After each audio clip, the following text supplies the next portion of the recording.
Let me start with the Tua situation. I said 13 games is all we know. And his 13-game numbers are not terrible. They're really not terrible. And I said one of my beliefs is it's when I watched LeBron and Carmelo, like year 2 or early year 3, I watched them play together on the same game, and they were both great. But I remember watching like the second half of that game going, okay, those are not the same players. Like one guy is defensively, athletically, and I think Josh Allen is 5-0 against Miami, and they look at that and think, okay, they've blown us. That cannot be the answer. Am I overstating Josh Allen? What do you make of the situation? Well, here's what I would make of the situation. I think Tua, coming off what you could argue are two of his better starts, the last two. I know that the team is not finishing these games. However, he's averaged 300 yards last couple games, has made some high-level throws, which were some part of the struggles early on. When the alternative is Deshaun Watson, who is such an unknown when it comes to his future in this league, his future freedom, all of it. If I'm Miami, to me, it's too big of a risk to cash in these chips that we have built up through this kind of supercharged rebuild that obviously has gone off the skids this year, to trade for a quarterback that has that much baggage, is putting it very lightly, hanging over him. So I think I would hold the fort with Tua for the year, see what he looks like, and then if I am moving on, I know they traded away their pick, which now looks like it's going to be a great pick. They're going to regret that, but they still have surplus draft capital, Colin, and I know that you're big on Aaron Rodgers going to Pittsburgh, but maybe he's available. Russell Wilson, maybe what he's doing right now is pantomiming a Dolphins huddle. Who knows? Right. Because the Seahawks, by the way, don't have their draft pick either. So I have seen just enough from Tua, and I have enough trepidation about Deshaun that I think I would hold the fort for the rest of the year and see what it looks like after the season. Yeah. I know that's not the sexy answer, but I think that's what I would do. All right, fair enough. I defended Mike Tomlin, who we tend to love our offensive coaches more than our defensive coaches. Of course, Belichick's the exception there because it's an offensive league, and the Andy Reids and the Sean Paytons and the Sean McVays. I mean, Kyle Shanahan's record's brutal, and we think he's way better than Mike Singletary. And it's like, I don't know. Is he? Record doesn't tell me that. So that's part of it. We don't 44 win percentage for Kyle Shanahan. Yeah. 44. Yeah. Wins 4 out of 10 games, and he's a genius. Right. You nailed this one, by the way, but go ahead. And so my takeaway is what he said yesterday was basically exactly what he said, which is Sean Payton's not up for a USC job. Andy Reid's not. And they haven't had to deal with the drama of Big Ben, which he didn't say, but I know we all know that. That was my interpretation of Tomlin yesterday, kind of with a short fuse. Your thoughts? Yeah, I think that you were spot on. You and I had the exact same takeaway. Those two names he mentioned were not two random names he picked out of a hat. It's two guys who are always considered two of the 5 best coaches in football. It's like there's Belichick and then there's, who's the second best coach the last few years. And Tomlin is sitting there saying, I've never had a losing record. Sean Payton went 7-9 3 years in a row with Drew Brees. Yes, I've had a Hall of Fame quarterback, but so has Pete Carroll, so has Sean Payton, so has Andy Reid. I've been to as many Super Bowls or more than any of those guys. I've won as many Super Bowls as any of those guys. Yet, I always get jumped in the line when we talk about the great coaches. Sean Payton doesn't, Andy Reid doesn't, but Sean McVay gets to get his name mentioned ahead of me. Kyle Shanahan, who we've said, who I do think is a brilliant offensive mind, but the fact of the matter is, aside from the 1 year, they have a losing record every single year under him in San Francisco.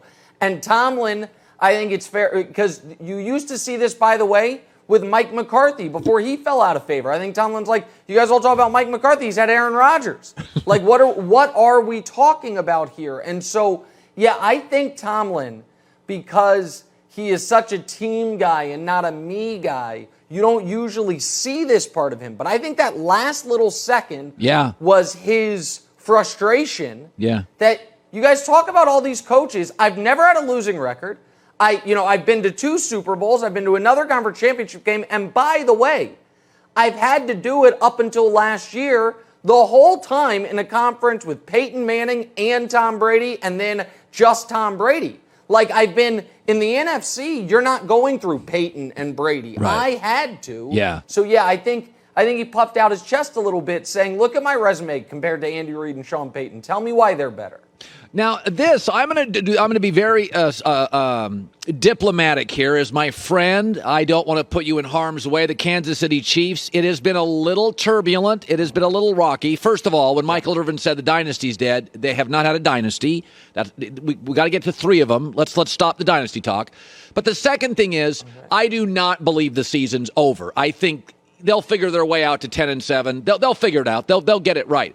But even you would have to acknowledge it's a little bit of a mess.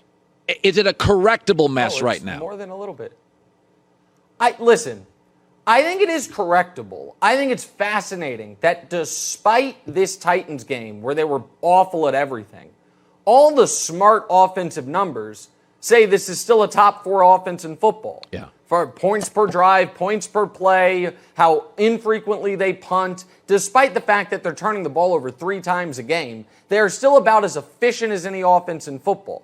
So I think the offense will get the turnovers right and look more like the Chiefs' offense. This idea that, playing 2 high safeties has solved the Chiefs' offense, I don't think the numbers support that, even though against the Titans, they looked like they had never practiced together. The defense is worse than it was in 2018, and that is a huge problem. Here's what I'll say about the Chiefs. They face a playoff game Monday night. Luckily, it's against the Giants, but they must win that game. And then, all of a sudden, the following Sunday, the Packers come to Arrowhead, and we'll see if they can get it right. And see if they can, because they go after the Giants, they go Packers, Raiders, Cowboys. They're going to beat the Giants. If they go 2-1 in that stretch, then they're fine. If they go 1-2, they're hanging by a thread. And obviously, if they go 0-3, the season's over. By the way, Colin, when you have coffee with the NFL decision makers, can you ask them, please, why Chiefs, Packers, one of the biggest games of the year, the week before, the Packers are playing on Thursday, and the Chiefs are playing on Monday. Ooh. Strikes me as a little unfair, a little, schedule imbalance, if you will. I'm not sure if they looked at that at 345 Park Avenue, but, one team has maximum rest, the other team has minimum rest. It's a big game. Maybe something we'd look at in future years. That's all I'm saying. Okay, so finally, I'm not a Westbrook fan, but I would vote him in the Hall of Fame. I'd pay to watch him play. I do not think it's fair to call him a villain because I think he's a good human being. He's got a game that has not, as I've said, sometimes the sport moves with you. It's moved with Brady, where you can't hit quarterbacks and receivers. The sport has moved with Brady. It's moved away from Russ. But I said, last night, we've seen 4 or 5 games with Russ and the Lakers. You've gotten the full Westbrook experience. 1 million turnovers, 1 million assists. He can't shoot. He gets 33. What do you make of him in L.A.? Is he what you thought he would be? Well, listen, his first year in Houston, his only year in Houston, he was bad the first 3 months, good the last 3 months. Same thing with Washington. Bad the beginning of the season, good the end of the season. So I think it's going to be a work in progress all year, particularly in the beginning, for the 3 guys, LeBron, AD, and Russ, to play together, and some of that's going to be Vogel having to learn he can't play a center with those guys. You can't have Russ and a center on the court. You can't have 2 total non-shooters on the court. What I want to remind the audience, though, is they did not just get Russ for the playoffs. They also got him for this exact moment. We're giving LeBron the night off. Can we not lose to the Spurs, please? The Cleveland Cavaliers, LeBron's second stint there, with Kyrie and Kevin Love, were 4-23 in the 27 games LeBron sat. That doesn't even include the year Kyrie was gone because LeBron played all 82.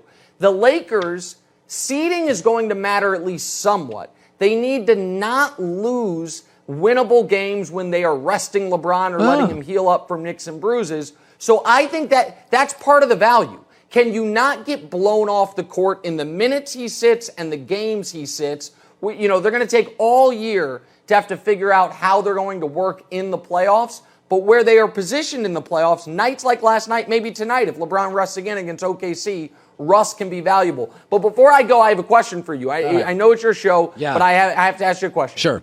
You've been doing this for 30 years. Yeah. Vegas to Tampa to Portland, Bristol to here. Yeah. You've won every award. If you're not in the Hall of Fame, you will be soon. All right. How long did you practice your Tom Brady question in a mirror? before you got to ask him. You know, it's funny. I wrote it down. Curious. I thought, if you get nervous, I'm sure you did, just got to look over there. There's the question, and then you ask it to Tom. By the way, my favorite part was, and this is not a shock because he's a conscientious guy, he gave us a 5-minute answer. Yeah. A 5-minute answer. Oh, yeah. I know. Listen, Colin, I remember 3 years ago when Tom either tweeted or mentioned something about you, and you said on the air, like a child on Christmas, Tom Brady knows who I am. You were so excited. And seeing you get to ask him a question, it just warmed my heart, Colin. I'm very happy for you. All right. Good seeing you, buddy. Nick Wright. First things first. Hi, everybody. Thanks for watching. Subscribe here to get the latest from the show. Also, be sure to check out more of the best clips from The Herd or go watch a few segments from other shows on FS1.